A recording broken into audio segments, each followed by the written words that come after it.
Hello everybody, my name is Spicy, welcome to my channel. Today we're on my main account. I'm going to be talking to you guys about Fireknight Hard. Fireknight Hard is, in my opinion, the most important dungeon to be farming, as Savage, Regen, and Crit Damage are all found here. And a lot of people are making the argument anymore that Savage isn't as important to farm, but I disagree. Lethal's only around once every few months, and then the other ones are either pay to win as an instinct, or you're looking at a merciless set, which is just extreme RNG, and you're limited to the amount you can farm each month. So let's go ahead and check out the teams I have set out for you guys. So down here, we have the most pay-to-win team, the mostly free-to-play team, and then the free-to-play team. I also have some other team suggestions that I'll be putting in the description. There will be links to some videos. I know Tyraku's done quite a few. I'm going to find some, drop them there. But these are the teams that I have set out for you guys. So I'm going to go ahead and do a run with the most pay-to-win team. I'm going to go ahead, show you guys the AI setups, the builds, and then we're going to go ahead and move into these other teams. After I get through all the teams, I'm going to go ahead and show you the live arena bonuses I have, the ones that I really suggest getting, and all that fun stuff. So in this team, you can see we get through the waves pretty quickly. So far, we're about 30 seconds in. The fastest I've ever gotten through the waves is 29 seconds on this team. That just takes Padri's A1, getting some resets for you. We got through it in 37, so not bad at all. The boss is the, I'd say the set. So the free-to-play is probably the least consistent at higher stages. On lower stages, it's going to be 100%, no problem. But this one, the only thing that really matters is Newt can't get resisted 2 times in a row. If he gets resisted 2 times in a row, it doesn't work. And if Foley never lands the decreased defense, it's a 50-50 on if the team goes through or not. So it's not 100%, it's probably not 95%, I'd say it's probably around 92 to 93% win rate. It's just a little bit of RNG, but we do have a lot of stuff going on here that helps make sure that RNG is limited. So 1 minute and 24 seconds, the fastest being 1 minute and 11 seconds, not a good piece there, and 33 turns, best being 25. So let's go ahead and check out the builds. So first is Padri. Padri is in Righteous, 3-piece protection, a perception set, and then a reaction piece. He is at 58k HP, 3.1k defense, 366 speed, and then 354 resistance. So the resistance is actually nice when it comes to this, just so you can try to avoid getting those decreased defenses and stuff on lower level teams, or if you just don't have Cardiel, it's really nice to have him in there with a little bit of resistance, not to mention PvP. And then we have him booked on the A3 and the A2, sadly not in the A1 yet. He will be eventually, and that will speed up the waves for sure, and possibly the boss. And then he's not yet mastered. I just have had a lot of other stuff going on the account, but I would for sure be going Timely Intervention, making sure to pick up Rapid Response, Lore of Steel, and then you could also run him down into Cycle of Revenge, or if you're not interested in a support style, you could go down into War Master with Counterattack Masteries. I would say Counterattack Masteries are very good on him, so get both of them, and then probably just Lasting Gifts. And then we have the Cardiel. So Cardiel is in Killstroke, Righteous, Cruel, One-Piece Slayer. Some of this gear isn't going to be leveled, by the way, just because the free gear removal. I don't have much silver right now, but I do have a lot of builds I'm wanting to make. So he is at 44.5k HP, 4k attack, 2.4k defense, 281 speed, 100% crit rate, 271 crit damage. He is fully booked 2-star cruelty. He's going down into War Master and Lasting Gifts. And then we have the Prince Kimar. Kimar is in Lethal and Divine Speed. So he is at 50k HP, 4.1k attack, 2.4k defense, 265 speed, 92% crit rate, and 220 crit damage, along with 227 accuracy. The reason he's allowed to run at 92% crit rate is Cardiel's buffage. It allows for some lower crit rates on your champions. And then he is fully booked 2-star Soul Reap, and he's going down into War Master with Master Hexer, Evil Eye for the waves. We have Newt in Divine Speed, Killstroke, and then Perception. I keep forgetting the name of this set.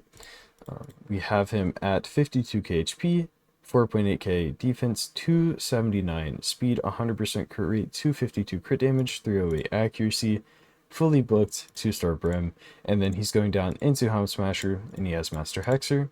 And then the most important build really is going to be Foley. Foley's build decides what you can run the speeds at. You can use Razelvarg in Foley's place, but it's a little bit...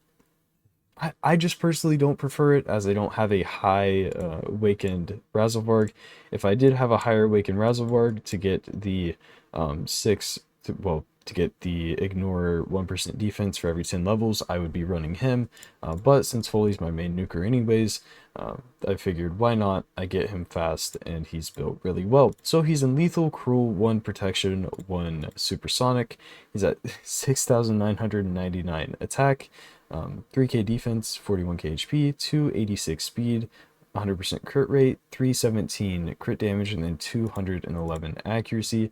I do plan on getting his accuracy higher. It's just right now I don't have the 5-star soul. As soon as I get the 5-star soul, the run will be even more consistent.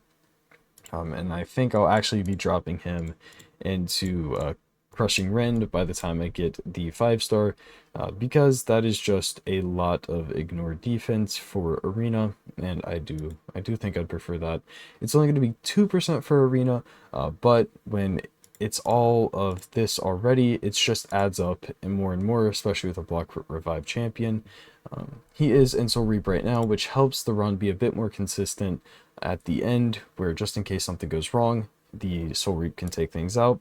We have him going down into Helm Smasher. He has Sniper and Lore of Steel to make things a bit more consistent.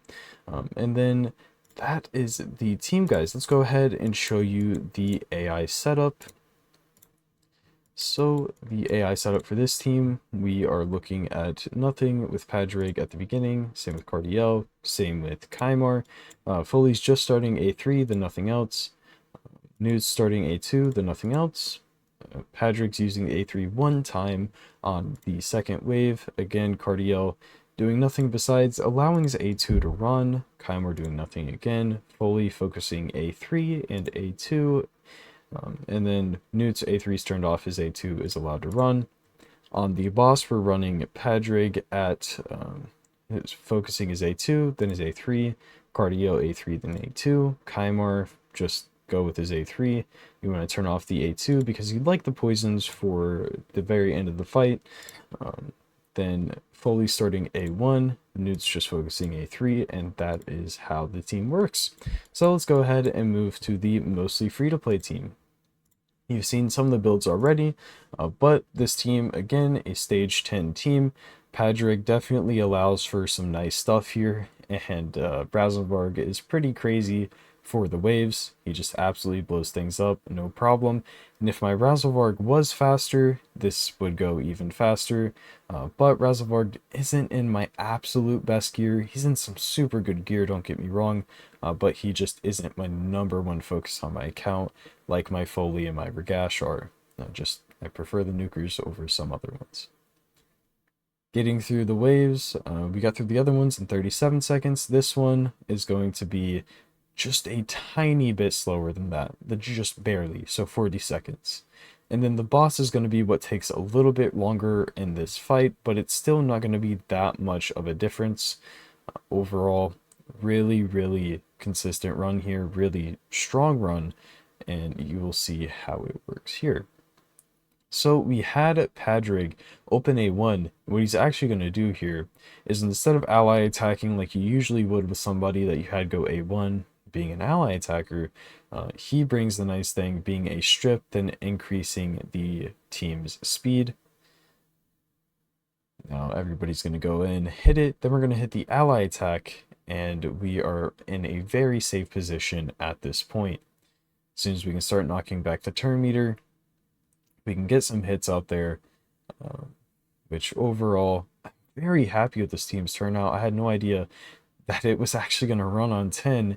And then when I was testing it earlier, I accidentally hit stage 10. It did really well. And I was like, all right, well, this is a stage 10 team instead of what I thought it was going to be like stage 8 or stage 6.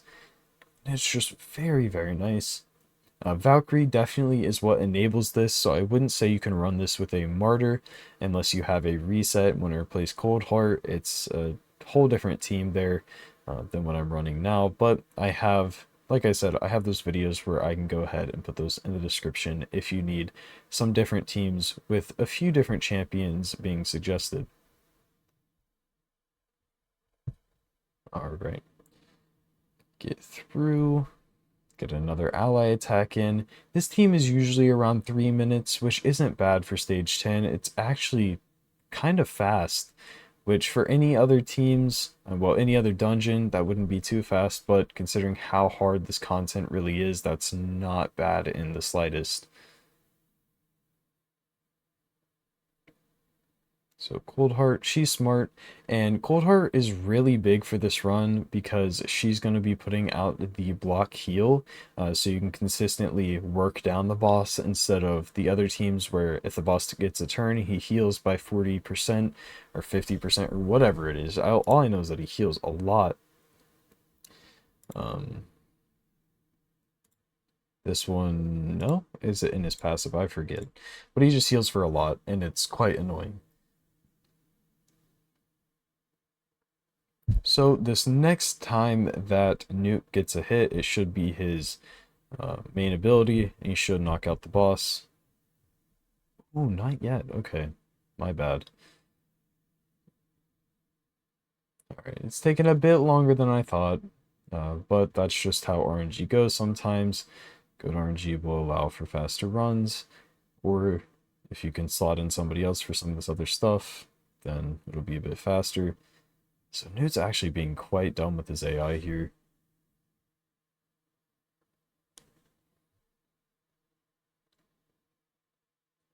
Just going to use this A3 here, just to extend the fight for no reason. Alright, so 4 minutes at this point. But even with bad RNG, you can see it's just very consistent, very safe, and you're not going to be looking at any problems getting through in a your energy is not going to be wasted manner.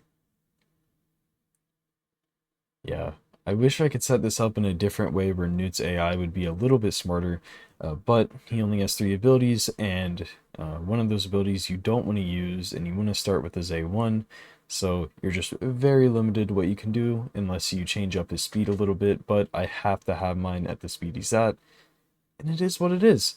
We get through 4 minutes, 35 seconds. The fastest I've seen it is 2 minutes and 50 seconds. So there's a very wide range of things that can happen. But hey, it is what it is. It happens sometimes. Let's go ahead and check out the champions. So we have Padri. You've already seen his build. I'm just going to scroll through very quickly. Then we have Newt, scrolling through very quickly once again. And then we have Coldheart. So Coldheart is in crit damage and speed sets. She is at 44k HP, 3.2k attack, 2.3k defense, 321 speed, 74 accuracy, 262 crit damage, and then 272 accuracy. She's 3-star Phantom Touch, fully booked, and then she's going down into Flawless Execution with Master Hexer. I strongly advise you guys go Giant Slayer on her. It's just for some of the stuff I'm doing. Flawless Execution is a bit better, but just trust me, go Giant Slayer, it'll be way better. Then we have our Valkyrie. Valkyrie is in 6-piece protection with 1-piece reaction. She's at 48.8k HP, 6.5k defense, 269 speed. She is fully booked with 2-star Phantom Touch. Well, okay, fully booked besides one on her A1. And then we have her going down War Master, and then her double counterattack masters are there for some old arena team I had. I don't use her in arena anymore, but those were the masters I did run because I was using her in multiple places. And then we have the Razelvarg. He's in 6-piece merciless, 1 protection, 1 slayer. He is at 40k HP, 5.5k attack, 2.7k defense, 214 speed, 100% crit rate, 286 crit damage, and then 208 speed. Do keep in mind that Razelvarg on his A3 has that really nice increased accuracy, and that means you can actually run some of your champions at a lower accuracy than what's usually needed, because it's just such a massive thing to have. He's fully booked actually, and it's 2-star Crushing Rend. I only have it there because eventually when I get a higher star I'll be running it. What you should be running is either Cruelty or your Soul Reap, or you could run Brimstone. I wouldn't, but Brimstone could actually speed up this fight by a decent amount, considering the boss is getting a decent amount of turns. Newt was getting it out a few times, I did see. But then we have his masteries going down into Helm Smasher. You could run him Giant Slayer, but if you get higher level Crushing Rend with Helm Smasher and then an Ignore Defense set, plus the Fireknight bonuses, you're going to be doing pure damage, which will get you through the waves crazy fast, get you through the boss really fast. And this is just what I would run if I had that, and it is what I am running now. So yeah, that is the team, guys. And then finally we have the free-to-play team. So let's go ahead. I have to swap a few pieces onto the team, and then we're going to run a run.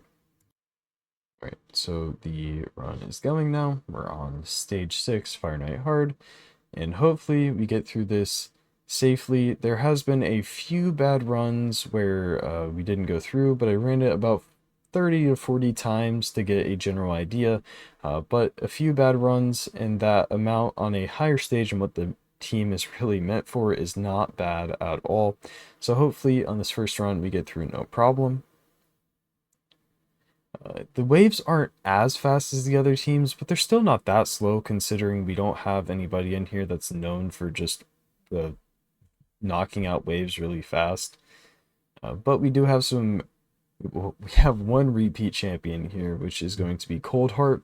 And from the other teams, you could slot in Newt for Coldheart. You could put in Valkyrie for Skull Crusher.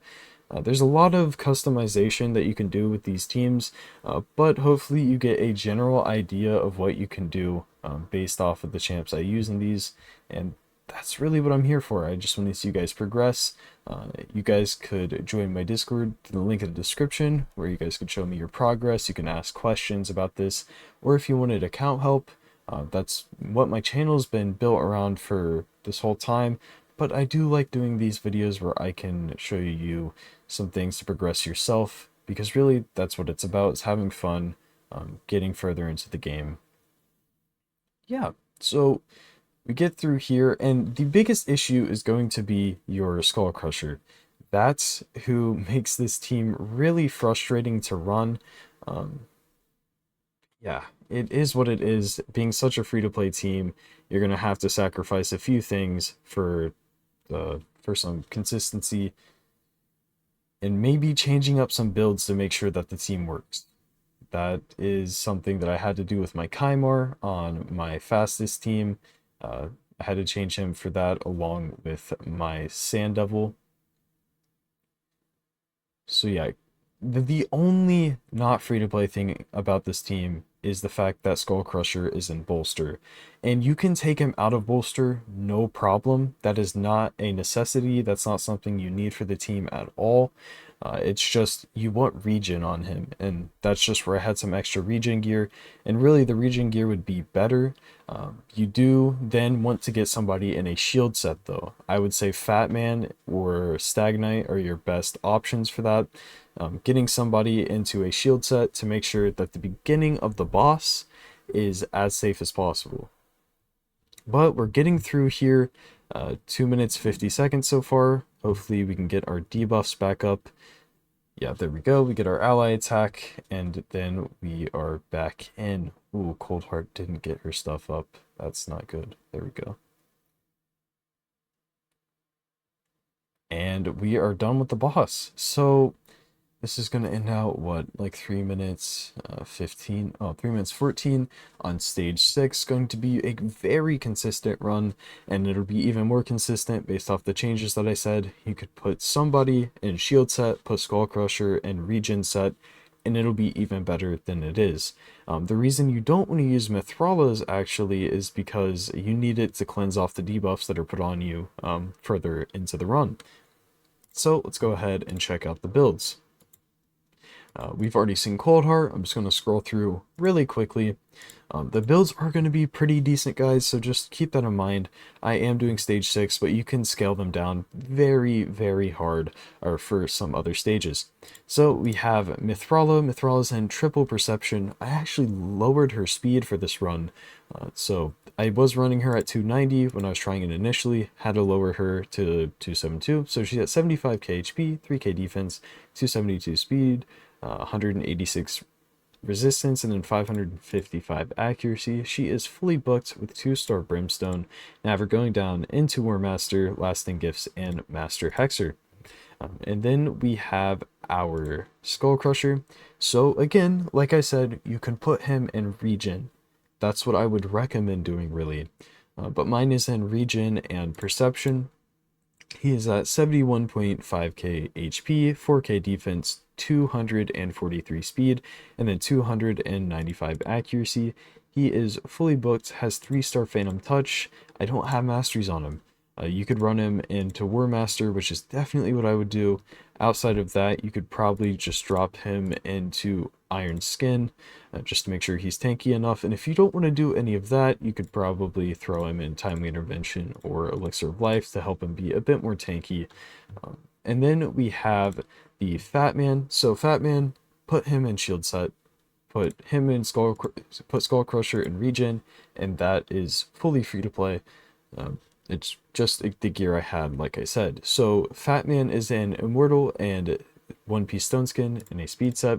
He is at 47k HP, 4.2k defense, 263 speed, 316 accuracy. He is fully booked, 4-star Phantom Touch, and then again, no masteries. I would be running him into War Master and Lasting Gifts though. The reason these champions don't have masteries is just because I haven't used them all that long, or I didn't use them for long enough for me to go and farm them. I do have masteries on most other champions, but that's that. War Master, Lasting Gifts. And then we have Stag Knight. So Stag Knight, another, I guess, not free-to-play build, but you would just be putting him in Savage, and Savage would actually be better because he'd be ignoring more defense. I have him in a nuking build. You can run him in any build. I just have him in a nuking one because that's what I use for for other PvE stuff, and it also just helps get through the waves a million times quicker. So I have him running at 49k HP, 3.5k attack, 2.7k defense, 257 speed, 100% crit rate, 241 crit damage, 276 accuracy, fully booked with 3-star Phantom Touch. And I have him going down into War Master. Sniper is a needed thing, and then Master Hexer is where I'd finish him out at. I don't know why I don't have Stag Knight's masteries figured out. I've used him for probably 4 years now. But yeah, guys, that is the teams. Those are the builds. Now, here are my arena bonuses. I do a lot of live arena, so don't feel bad if yours isn't anywhere near this. But what I would say is focus on the ignore defense. And in all the builds I showed, go ahead and add 20 accuracy. I just want to show you guys what the base builds were, and then some of the accuracies, some of the speeds don't quite matter. You do want to keep Mithrala a little bit faster than everybody else, Skull Crusher, so on and so forth. And then on the other teams, you could see the order just based off of how it ran. And then the ignore defense is just what makes the waves fast. If you don't have this for the waves, then the waves are not going to be fast, basically no matter what you run. So make sure you have the ignore defense and the speed as your focus, then crit damage and accuracy. After that, you could just pick up any of these stats to help either survivability or damage. And yeah, guys, those are the 3 teams I have to show you. Hopefully you guys did like this video. If you did like this video, hit that like button, hit that subscribe button. If you do want to see some more videos like this, of some more teams, of some more free-to-play, slightly free-to-play, and then free-to-play teams on different hard dungeons, different game modes, please do let me know. I'd be more than happy to make some more of these videos. It was very fun for me to brainstorm a little bit on the free-to-play one, and I do plan on pushing out some more free-to-play friendly hard dungeons, maybe some Shogun, even though Shogun is pretty saturated anymore, but I can still show you guys the teams. But yeah, thank you guys again for watching. I'll see you on the next one. Peace out, guys.